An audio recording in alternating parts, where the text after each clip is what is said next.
Hello guys, welcome to another new video of my. तो यहाँ बहुत दिनों से आईपीओ समी होटल्स एंड जिगल वगैरह के आईपीओ आए हुए थे, बट मैंने कोई वीडियो बना के अपडेट नहीं किया बिकॉज सारे आईपीओ कोई भी खास नहीं थे, मुझे कोई भी खास नहीं लगे थे। इसके वजह मैं आपको अपडेट दूँ, मैं उन्हीं आईपीओ को आपको अपडेट्स ला के देता हूँ जो मेरे को आईपीओ अच्छा लगता है, जिनके बारे में मेरे को लगता है कि हाँ इसमें हम लोग को अप्लाई करना चाहिए। तो चलिए, हम लोग के साथ दो आईपीओ साथ में खुल रहे हैं, जीएसडब्ल्यू इंफ्रास्ट्रक्चर और अपडेटर सर्विस आईपीओ की। तो मैं दोनों का रिव्यू आपको एक ही वीडियो में बना के देता हूँ कि आपको किस में लगाना चाहिए, और अगर आपको दोनों में लगाने का पैसा है तो फिर भी किस में लगाना चाहिए और किस में क्या करना चाहिए। चलिए शुरू करते हैं। तो पहला मैं अपडेटर सर्विस के आईपीओ से स्टार्ट करता हूँ। तो देखिए, ये आईपीओ 25 सितंबर को ओपन हो रहा है एंड 27 सितंबर इसका लास्ट डेट है अप्लाई करने का। ठीक है, उसके बाद 10 रुपये के शेयर है, 280 से लेकर 300 रुपीज़ का इनका प्राइस बैंड है, और आपका 50 शेयर्स का एक लॉट है। हम आगे बढ़ते हैं। इसमें फ्रेश इशू है, आपका टोटल आपका 640 करोड़ का इशू साइज़ है। छोटा आईपीओ है जिसमें आपका फ्रेश इशू है 400 करोड़ का और 240 करोड़ का ऑफर फॉर सेल है। ठीक है, अच्छी बात है, ज़्यादा ऑफर फॉर सेल नहीं है। तो अब आपको मैं से बता देता हूँ, अगर आपको रिटेल में अप्लाई करना है 13 लॉट आप मैक्सिमम रिटेल में अप्लाई कर सकते हैं, जो आपका 1,95,000 का है। आपका स्मॉल HNI में अगर आपको अप्लाई करना है तो आपका फिर 2 लाख से ऊपर का एप्लीकेशन डालना होगा, जो होता है 14 लॉट का।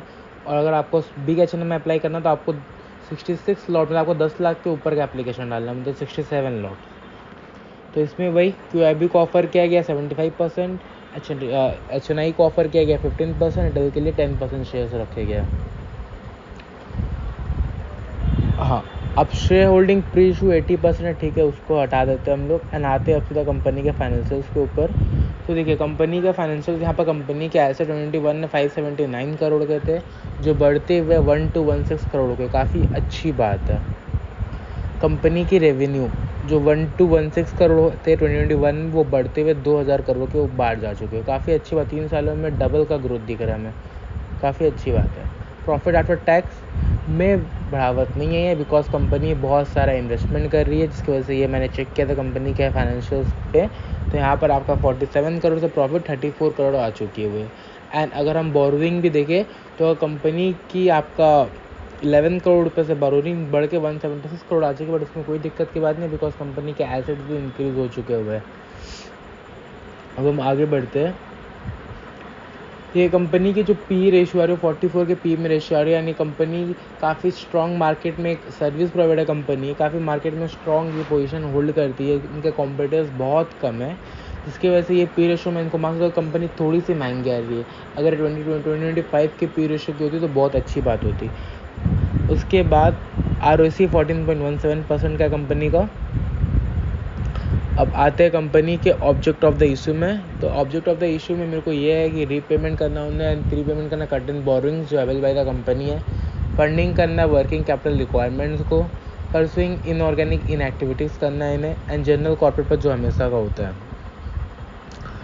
तो ये हो गया आपका। और सबसे मेन चीज़ जो हम लोग रिटेलर का मेन काम क्या होता है, हमें आईपीओ का GMP से लेना देना होता है कि GMP कितना है, हम अप्लाई करेंगे हमें कितना प्रॉफिट होगा लिस्टिंग डे पर। तो जहाँ तक हम लोग देख सकते हैं कि इस कंपनी का अभी भी कोई भी GMP 25 सितंबर से आईपीओ का स्टार्ट है अप्लाई करना, और आज के दिन इसका अभी तक कोई भी GMP नहीं चल रहा है। Updater has not started we are updating GMP, मतलब इसका मार्केट में अभी कोई भी डिमांड नहीं बन रहा है।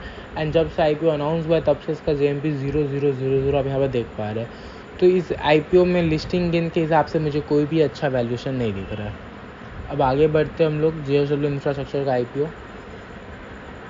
चलिए, अब JSW में अगर हम लोग यहाँ देखें तो ये भी 25 से 27 सेम डेट पे, से मैं दोनों का रिव्यू साथ में कर रहा हूँ। JSW का नाम बताने की ज़रूरत नहीं, कंपनी ऑलरेडी बहुत बड़ी फेमस है, JSW कंपनी जो स्टील की है। अब इसका प्राइस बैंड रखा गया इन्होंने 183 से 119 पर शेयर, 126 शेयर का एक लॉट है। ये 2800 करोड़ का IPO बिकॉज ऑलरेडी कंपनी बड़ी है, जिसमें से आपका फ्रेश इशू है पूरा। सबसे खास बात इस IPO की जो बहुत अच्छी लगी, वो पूरा का पूरा माल फ्रेश इशू है, कोई भी कंपनी अपनी माल बेच के नहीं निकल रही है, OFS नहीं है इसमें। हम लोग आते हैं IPO रिजर्वेशन में, 75% इसमें रखा गया QIB के लिए, HNI के लिए 15% और 10% रखा गया रिटेलर्स के लिए। अब हम लोग रिटेल में सेम एप्लीकेशन वही आपको 2 लाख के नीचे लगाना पड़ेगा रिटेल एप्लीकेशन में, पर कोई फ़ायदा नहीं है। मैं फुल्ली सब्सक्राइब कि आप एक ही लॉट अप्लाई करें, स्मॉल एच में आपको 2 लाख के ऊपर लगाना होगा और बिग एच के लिए आपको 10 लाख के ऊपर का लगाना होगा। सिंपल सा है। अब कंपनी के पास 96.42% का प्री इशू है होल्डिंग्स का। अब अबाउट ए कंपनी करते, बेसिकली ये कंपनी को हम लोग कंपेयर करें तो ये कंपनी अडानी पोर्ट्स वाला काम करती है। इनका उसका बिजनेस है port concession, port terminals, operate ports, इनका वो काम है। बट ये कंपनी को हम लोग डायरेक्टली अडानी पोर्ट से कंपेयर नहीं कर सकते, बिकॉज कंपनी अडानी पोर्ट से काफ़ी छोटी है। वो काफ़ी बड़ी कंपनी है पोर्ट, तो उनका कंपैरिजन नहीं करते। बट ये काम वही करती है, ये various type of cargo including dry bulk, break bulk, liquid bulk, gases and containers का डीलिंग्स करती है। तो आपको समझ में आ गया इनका काम। एंड ये काफ़ी लायबल काम है, ट्रस्ट कर सकते हैं, इंडस्ट्री काफ़ी ग्रो हो सकती है। तो हम लोग अब एसेट्स में आते हैं। एसेट्स कंपनी में 77,191 करोड़, जो बढ़ते हुए 9,000 करोड़ हो चुकी हुई है। रेवेन्यू भी काफ़ी इंक्रीमेंट हुआ है। प्रॉफिट आफ्टर टैक्स भी 196 करोड़ से लेकर 749 करोड़ तक बढ़ चुकी हुई है। कंपनी का जो नेट वर्थ है वो 4,000 करोड़ जा चुका हुआ है। एंड कंपनी के पास 3,645 करोड़ का रिजर्व रखा हुआ है। मैं देख पा रहा हूँ कि आप भी देख रहे होंगे कि कंपनी का डेप्थ बहुत ज़्यादा है, बट ऐसे बिजनेस में डेप्थ आपका टोटल बोरोइंग्स लगता है कंपनीज़ को। बट कोई बात नहीं है, अडानी पोर्ट्स का भी देखेंगे तो ऐसा ही है। और इस कंपनी में डेप्थ जो भी है उतना चलता है थोड़ा बहुत, क्योंकि कंपनी के पास एसेट्स भी सही है। अब हम लोग आते हैं आगे। कंपनी का पी रेशियो 33, पर हम लोग इस पी रेशियो को अडानी से कंपेयर नहीं कर सकते। मेरे को लगता है company Fairlie better, because Adani company काफ़ी बड़ा हुआ अडानी पोर्ट, तो उससे हम लोग कंपेरिजन डायरेक्टली हम लोग कंपेरिजन करने आते हैं उस कंपनी से, तो हम लोग नहीं कर सकते। तो इसका वैल्यूएशन मेरे को काफ़ी सही लग रहा है। एंड कंपनी का मार्केट कैप आपको 24,990 करोड़ का, 25,000 करोड़ का कंपनी। मैं पहले बोला कंपनी थोड़ी बड़ी साइज़ की है। अब कंपनी का ऑब्जेक्ट ऑफ द इशू देखते हैं, तो इन्हें क्या करना है। देखिए, सबसे अच्छी बात जो मैंने आपको बोला, मुझे बोरिंग सा बिल्कुल दिखा नहीं, बिकॉज कंपनी का पहला ही ऑब्जेक्ट प्री पेमेंट और रीपेमेंट इन फुल और पार्ट और portion of a certain outstanding borrowings through investment in the wholly own subsidiaries JSW Dharma port private limited and JSW Jaigarh port limited. इन्हें अपना उधार चुकाना है। Financial company expenditure requirement through investment in wholly own subsidiaries. Financial capital expenditure करना है through investment in the wholly own subsidiaries JSW Mangalore terminal private limited. इन्हें basically अपनी company fresh issue है, तो पैसा पूरा जा रहा है कंपनी के पास, जिस कंपनी अपनी बोरोइंग्स एंड इन्वेस्टमेंट के लिए यूज़ करना चाहती है। एंड लास्ट वाला जनरल कॉर्पोरेट पर्पस। तो अब मैंने आपको दोनों IPO के बाद इसका भी अब मैं आपको GMP दिखा देता हूँ। और ये रहा। तो कंपनी का GMP चल रहा है अराउंड आपका 17 रुपीज़। अगर मैं देखूँ तो 14% का आपका GMP चल रहा है। तो अब आइए, अब हम लोग डिस्कस करते हैं पैसा किस में लगाना चाहिए, किस में नहीं लगाना चाहिए।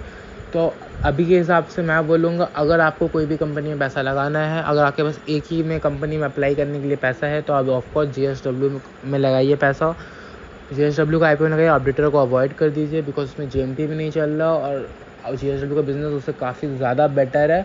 और मैं जहाँ आपको बोलूँगा, अभी JSW में आपको जिस तरह का सभी कनाडा एंड इसका मार्केट का हाल चल रहा है, मार्केट तो करेक्शन कर रही है, पुल बैक ले रही है, तो मार्केट में उतना डिमांड नहीं आ रहा है। तो उस हिसाब से अगर आप इसीलिए JSW में GMP नहीं आ रहा, वरना मेरे हिसाब से देखिए, अगर हम लोग 2800 करोड़ का IPO का बात करते हैं, तो वहाँ पर आपको भूल जाना पड़ेगा कि आपको 50%, 100% लिस्टिंग गेन होगा। नहीं, आपको मैक्सिमम 20-25%, 30% लिस्टिंग गेन हो सकता है। और आज के दिन पुल बैक के चक्कर में आपको यहाँ 14% का गेन हो रहा है, पर जहाँ तक मेरे को लगता है ये लिस्टिंग तक 20% का गेन जा सकता है। और आप इसमें ऐसा नहीं कि आप लिस्टिंग होते हैं इसको बेचिए, बिकॉज कंपनी बहुत अच्छा है, कंपनी ट्रस्टेड है, कंपनी काफ़ी नाम किया हुआ है, उनका गुडविल है मार्केट में, एंड बिजनेस भी अच्छा है। तो ये कंपनी आपको भले आने वाले टाइम पर आपको अच्छा रिटर्न भी देके जा सकती है, तो आप पार्शियली इस शेयर को अपने पोर्टफोलियो में भी ऐड कर सकते हैं। मेरी तरफ से यही रिव्यू रहेगा कि अगर आपके पास पैसा है तो आप JSW में लगा लें, और आपके पास पैसा है तो आप वेट करें पहले अपडेटर का आपका क्या बोलते हैं GMP कुछ अच्छा बढ़ता है। अगर आप कम से कम 15-20% उनका GMP होता है तो आप अप्लाई करें, वरना उसे आराम से अवॉइड कर सकते हैं। और इसकी मैं अभी लिस्टिंग डेट के ऊपर डिस्कस नहीं किया हूँ कोई भी IPO का, बिकॉज एक ही रीज़न है कि अभी आजकल T+3 लिस्टिंग डे का जो फार्मूला फॉलो हो रहा है, तो मेरे को लगता है इसमें भी चेंजेस होकर जल्दी लिस्टिंग हो जाएगी। चलिए आज का वीडियो यहीं पर क्लोज़ करते हैं।